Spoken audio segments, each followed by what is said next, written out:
ஆனால் இங்கே இருந்து 40 பேர் சென்றார்கள். 39 பேர் தமிழகத்தில் இருந்து, ஒருவர் புதுச்சேரியில் இருந்து சென்றவர்கள் இந்த செங்கோலை நீக்க வேண்டும் என்று சொல்கிறார்கள்.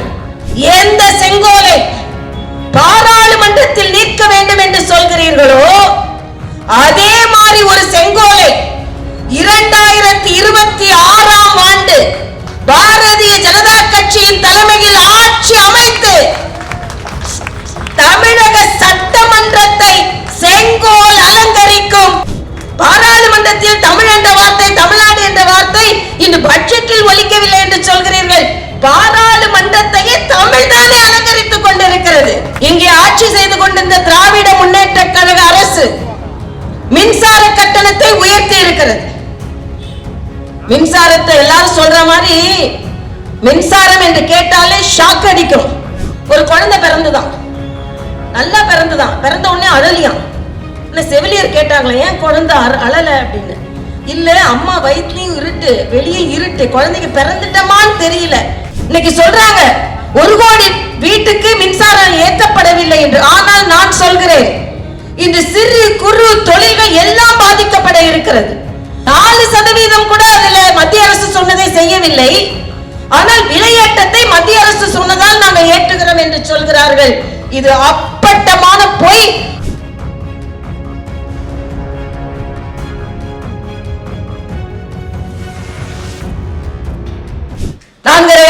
ஆண்டு காலமாக இப்படிப்பட்ட ஒரு கூட்டத்தில் என்னால் வர முடியாது.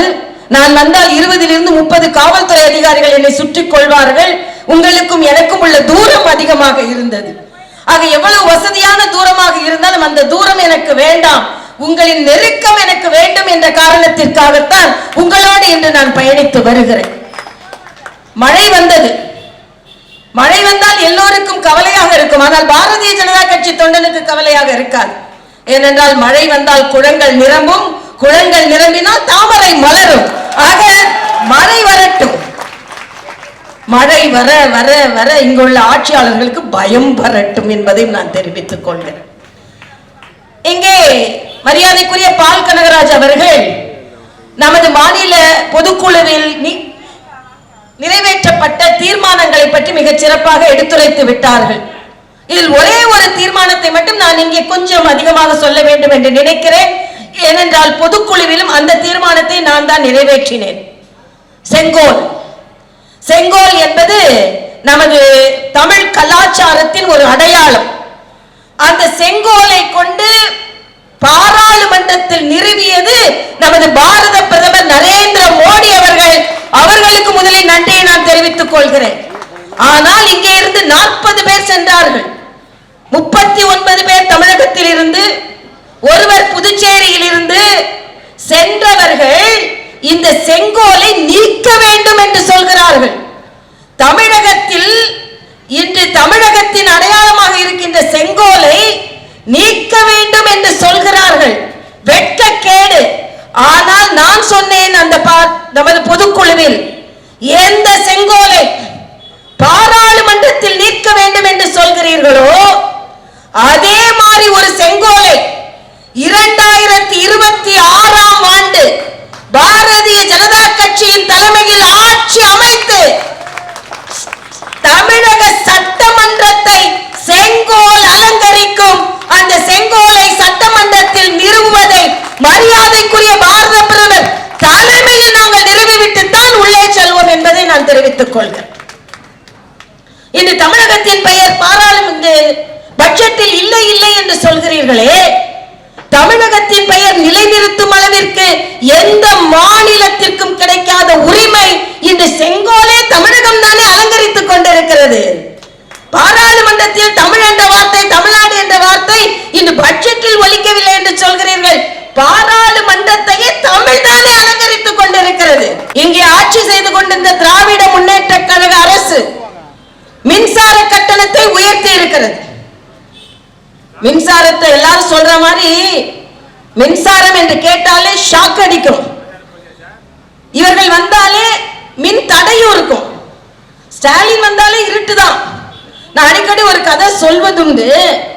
நான் மருத்துவர் என்ற வகையில் ஸ்டாலின் ஆட்சி வந்தாலே நீங்க இப்ப கூட பாருங்க, மின்தடை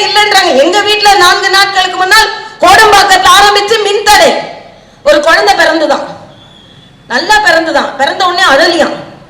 செவிலியர் கேட்டாங்களே ஏன் குழந்தை அழல அப்படின்னு. இல்ல அம்மா வயிற்றுலயும் இருட்டு, வெளியே இருட்டு, குழந்தைக்கு பிறந்துட்டமான்னு தெரியல. ஆக இருட்டான ஒரு சூழ்நிலை ஏற்படுத்துகிறீர்கள். ஆனால் அதற்கு மின் கட்டணத்தை ஏற்றுகிறீர்கள். இதுல மின் கட்டணத்தை ஏற்றுவதற்கு காரணம் என்ன சொல்கிறார்கள் என்றால், மத்திய அரசின் திட்டத்தின் மூலமாக, அதற்கு கையெழுத்திட்டதன் மூலமாக என்று ஒரு பொய்யை சொல்கிறார்கள்.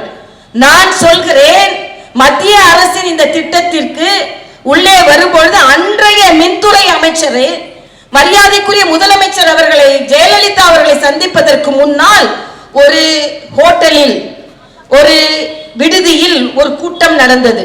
அதில் பாரதிய ஜனதா கட்சியின் தலைவர் என்ற வகையில் நான் அதில் கலந்து கொண்டேன். அப்பொழுது தமிழகத்திடமிருந்து 2 கோரிக்கை வைக்கப்பட்டது. என்ன என்றால், விவசாயிகளுக்கு கொடுக்கப்படுகின்ற இலவச மின்சாரம் தடுக்கப்படக்கூடாது என்று. அதையும் மத்திய அரசு ஒத்துக்கொண்டது. அதே போல 3 மாதத்திற்கு ஒரு முறைதான் மின்சார கணக்கீடு இருக்க வேண்டும் என்று சொல்வதை நாங்கள் ஒத்துக்கொள்ளவில்லை என்று அன்றே சொன்னார்கள். அதற்கும் ஒப்புக்கொண்டுதான் இன்று அதில் கையெழுத்திடப்பட்டது. ஆனால் இன்று என்ன சொல்கிறார்கள் என்றால், 3 முறை மின் கட்டணத்தை ஏற்றி இருக்கிறார்கள். ஸ்டாலின் என்ன சொல்றாரு, மத்திய அரசின் திட்டத்தினால் தான் நாங்கள் இந்த மின் கட்டணத்தை ஏற்றி இருக்கிறோம் என்று சொல்கிறார்கள். இல்லை, எங்கேயுமே மத்திய அரசின் திட்டம் அப்படி சொல்லவில்லை. அப்படி என்றால் இதற்கு முன்னால் ஆண்ட அதிமுக அரசின் 4 ஆண்டு காட்சியில் என்றைக்குமே அது ஏற்றப்படவில்லை. வீட்டில் சமைச்சு சாப்பிட்டா குறைவா செலவாகும், தினம் வெளியேறது வாங்கி சாப்பிட்டா அதிகமா செலவாகும். ஆக வீட்டிலே சமைக்காம தினம் வெளியேறது வாங்கி சாப்பிட்டு அதை உங்க பாக்கெட்ல இருந்து எடுத்து கொடுத்தா எப்படி இருக்கும்? அதுதான் இப்ப தமிழ்நாட்டில் நடக்குது. தமிழ்நாட்டில் மின் உற்பத்தியே செய்யறதுக்கு முயற்சி செய்யல. ஆனா வெளியாரிடமிருந்து மின் உற்பத்தி செய்வதற்கு, மின்சாரத்தை வாங்குவதற்கு அவர்கள் செலவிட்ட தொகை எவ்வளவு தெரியுமா? ஏறக்குறைய 1 லட்சம் கோடி. இந்த 1 லட்சம் கோடியினால் தான் உங்ககிட்ட இருந்து மின்சார கட்டணத்தை அவர்கள் வாங்கி உங்களிடம் 4% என்று அதிகரித்திருக்கிறார்கள். இன்னைக்கு சொல்றாங்க 1 கோடி வீட்டுக்கு மின்சாரம் ஏற்றப்படவில்லை என்று. ஆனால் நான் சொல்கிறேன், இன்று சிறு குறு தொழில்கள் எல்லாம் பாதிக்கப்பட இருக்கிறது. பல கோடி வீடுகளில் மின்சாரம் இந்த விலை உயர்வினால் பாதிக்கப்பட இருக்கிறது.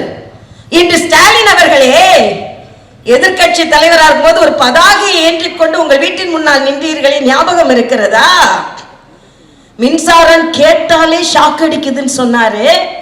இன்னைக்கு தமிழகத்தில் மின் விலையை கேட்டால், மின் கட்டணத்தை கேட்டால் ஷாக் அடிக்கிறது. இதற்கு என்ன பதில் சொல்ல போகிறீர்கள் ஸ்டாலின் அவர்களே? என்ன பதில் சொல்ல போகிறீர்கள்?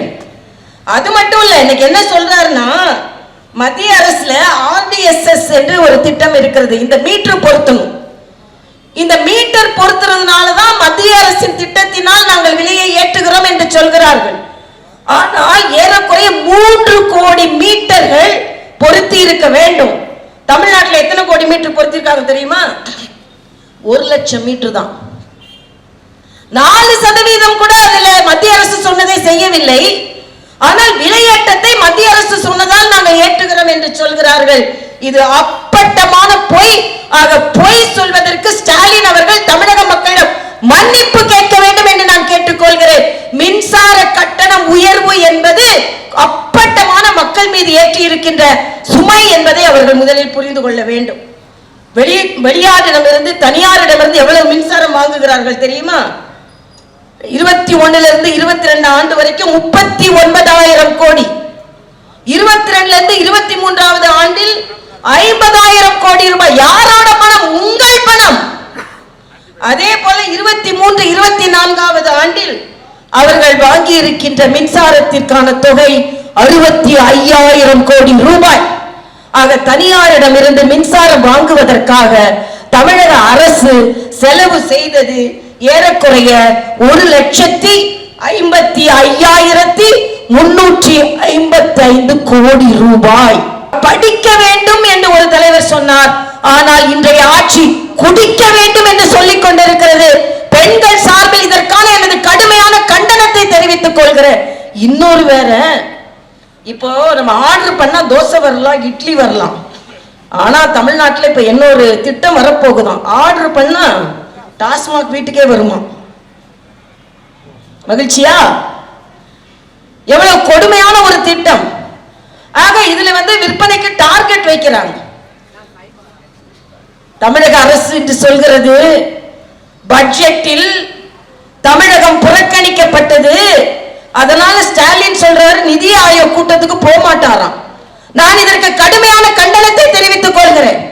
இப்படி புறக்கணித்து புறக்கணித்து புறக்கணித்து தான் தமிழகத்தின் நலனை நீங்கள் புறக்கணிக்கிறீர்கள் ஸ்டாலின் என்று நேரடியாக குற்றம் சாட்டுகிறேன். நீங்கள் செல்ல வேண்டும், நிதி ஆயோக் நிகழ்ச்சியில் பங்கெடுத்துக் கொள்ள வேண்டும் என்று தமிழகத்திற்கான உரிமையை பெற்றுத்தர வேண்டும். இது போன்ற செய்திகளை மேலும் தெரிந்து கொள்ள எங்களது யூடியூப், ஃபேஸ்புக் மற்றும் ட்விட்டர் ஆப்களை சப்ஸ்கிரைப் செய்யவும்.